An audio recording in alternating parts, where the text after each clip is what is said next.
अस्सलामु अलैकुम वरहमतुल्लाहि वबरकातुहू।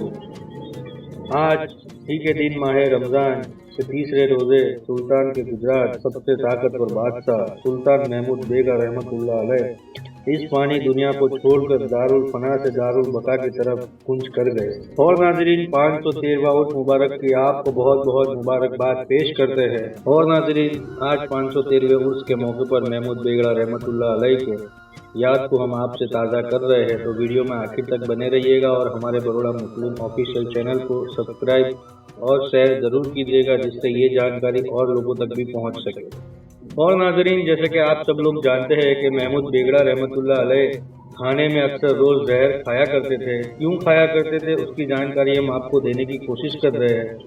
जैसे कि आप लोग जानते हैं कि महमूद बेगड़ा अलैह की परवरिश उनकी मां ने शाह आलम की खानका शरीफ में की थी और अक्सर उन्हें खाने में थोड़ा थोड़ा जहर रोज़ दिया जाता था, क्योंकि ये अंदेशा रहता था कि शहजादों के कत्ल उस ज़माने में कर दिए जाते थे कि कोई इन्हें खाने में जहर मिलाकर मार ना दे। इसीलिए उनकी मां ने उनकी परवरिश खानका शरीफ में की और उनके खाने में रोज़ थोड़ा थोड़ा जहर मिला दिया करते थे, जिससे उन्हें कभी खाने में जहर दिया जाए तो उस जहर का असर ना हो। और नाजरीन जैसे कि ज़्यादातर लोगों का मानना ये है कि जितने भी मुसलमान शासक थे वो बाहर से आए थे, मगर ऐसा नहीं है।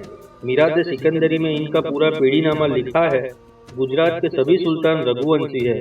इनका सिलसिला मर्यादा पुरुषोत्तम भगवान राम से मिलता है। और नाजरीन जैसे कि आपने साधु और सिरहन का नाम तो सुना होगा, लेकिन दरअसल में ये दोनों भाई थे और 1000 फौजी दस्ते के सरदार थे। ये बादशाह मोहम्मद तगलक का जमाना था। और नाजरीन उसके बाद कुछ हुआ ऐसा कि फिरोज शाह अपने फौजी दस्ते के साथ शिकार पर गए हुए थे और शिकार के दौरान आप जंगल में राह भटक गए। और दोस्तों शाम हो चुकी थी और जंगल में आप भटक रहे थे। उसी दरमियान आपकी मुलाकात साधु और सिरहन से हुई, जो टाक जात के राजपूत थे। और दोस्तों शाम होने की वजह से उन्हीं राजपूतों ने फिरोज शाह को अपने यहाँ ठहरा लिया। उस वक्त आप जंगल में इतना चल चुके थे कि आपने अपने पैरों से मोजड़ी उतारी, तब उन राजपूतों की नजर आपके पैर पर ही ठहर गई। उस वक्त उन राजपूतों ने आपके पैर देखकर अंदाजा लगा लिया था कि ये कोई बादशाह है या आने वाले वक्त का बादशाह होगा। दोस्तों अंदाजा लगाने के बाद फिरोज शाह की बहुत ही खिदमत की गई और मेहमान नवाजी हुई। उसी के बाद उन राजपूतों की एक बहन को उनके निकाह में दे दिया गया। निकाह हो जाने के कुछ वक्त के बाद फिरोज शाह तगलक दिल्ली के बादशाह हुए। बादशाह हो जाने के तख्त नशीन के बाद आपने उन राजपूतों को गुजरात का सूबेदार बनाया। और उस वक्त गुजरात की सूबेदारी मिलने के बाद उस जमाने के मशहूर पीरे तरीकत मखदूम जहानिया जहां गश्त रहमतुल्लाह अलैह, जो कुतुब आलम सरकार के दादा हुजूर है और शाह आलम सरकार के परदादा हुजूर है, उसी ज़माने के मशहूर पीरे तरीकत मखदूम जहानिया जहां गश्त रहमतुल्लाह अलैह के ज़माने में वो दो राजपूत ईमान ले आए। और ईमान लाने के बाद आप हजरत की बारगाह में खिदमत के लिए हाजिर हुए और खुश होकर हजरत ने आपको कहा कि गुजरात की बादशाही हमने आपको दी। और दोस्तों ये खबर जाकर उन्होंने अपनी बीवी को सुनाई और कहा कि गुजरात की बादशाही मुझे अता होगी। तो आपकी बीवी ने कहा कि आप तो बूढ़े हो चुके हो, बादशाही का क्या करोगे, वापस जाइए और हजरत से कहिए कि ये बादशाही हमारे ही खानदान में हो। आप तोहफे लेकर वापस हजरत की बारगाह में गए और हजरत से कहा कि बादशाही हमारे ही खानदान में हो, आप ऐसी दुआ कर दीजिए।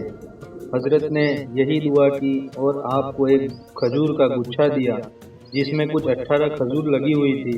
उसी 18 खजूर से मालूम होता है कि गुजरात के कुछ 18 सुल्तान हुए, जिसमें महमूद बेगड़ा रहमतुल्लाह अलैह का नाम भी शामिल है। और दोस्तों ये थी जानकारी महमूद बेगड़ा रहमतुल्लाह अलैह के बारे में। जो आपको ये वीडियो अच्छी लगी हो तो सब्सक्राइब जरूर कीजिएगा चैनल को और लाइक कीजिएगा, और ये वीडियो की इन्फॉर्मेशन और लोगों को भी शेयर कीजिएगा। जैसे कि आप लोग सभी जानते हैं कि महमूद बेगड़ा रहमतुल्लाह अलैह ने उन्हीं के दौरे वक्त में बहुत से वली कामिल बुजुर्ग के मज़ारातों की तामीरात करवाई है। ज़्यादातर गुजरात के अंदर और महाराष्ट्र के अंदर ये तामीरात देखी गई है।